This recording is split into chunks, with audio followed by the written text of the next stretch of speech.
শাহবাগ সহ ঢাকার নিরাপত্তা ব্যবস্থা নিয়ে তথ্য জানাতে আমাদের সাথে কারওয়ান বাজার থেকে যুক্ত হচ্ছেন সহকর্মী পার্থ সঞ্জয়। পার্থ, হাদির হত্যাকারীদের গ্রেফতার করতে 24 ঘন্টার আলটিমেটাম দিয়েছে ইনকিলাব মঞ্চ এবং একই সাথে গত দুদিন ধরে রাজধানী জুড়ে বেশ কিছু সহিংস ঘটনা আমাদের চোখে পড়েছে। আপনি জানেন, এই অবস্থায় রাজধানীতে আসলে আইনশৃঙ্খলা বাহিনীর তৎপরতা কেমন দেখছেন? ধন্যবাদ বুশা।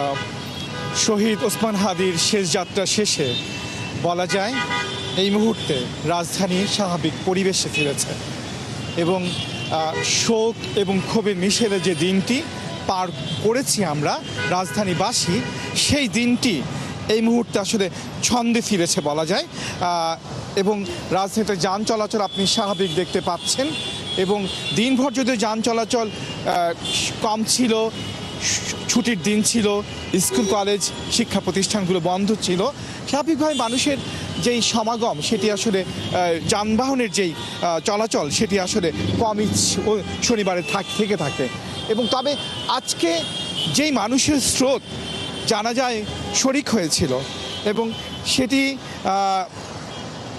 এই এত বড় মানুষের আয়োজন সেটি আসলে নির্বিঘ্নে সমাপ্ত হয়েছে এবং এই জন্য স্বস্তি প্রকাশ করছেন রাজধানীবাসী। এবং একই সঙ্গে যদি বলে রাখি যে 24 ঘন্টা আলটিমেটাম দেওয়া হয়েছে ইনকিলাব মঞ্চের থেকে, শাহবাগ থেকে, এবং তার হত্যাকারীদের যেই ধরার জন্য, তাদেরকে গ্রেফতারের জন্য যে আলটিমেটাম দেওয়া হয়েছে এবং স্বরাষ্ট্র উপদেষ্টার পদত্যাগের দাবি করা হয়েছে।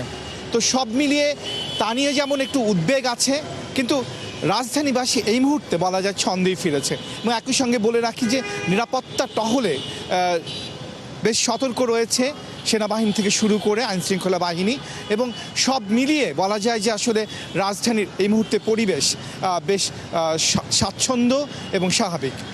বুশরা, যুক্ত হওয়ার জন্য দর্শক, কারওয়ান বাজার থেকে আমাদের সাথে যুক্ত হয়েছিলেন সহকর্মী পার্থ সঞ্জয়।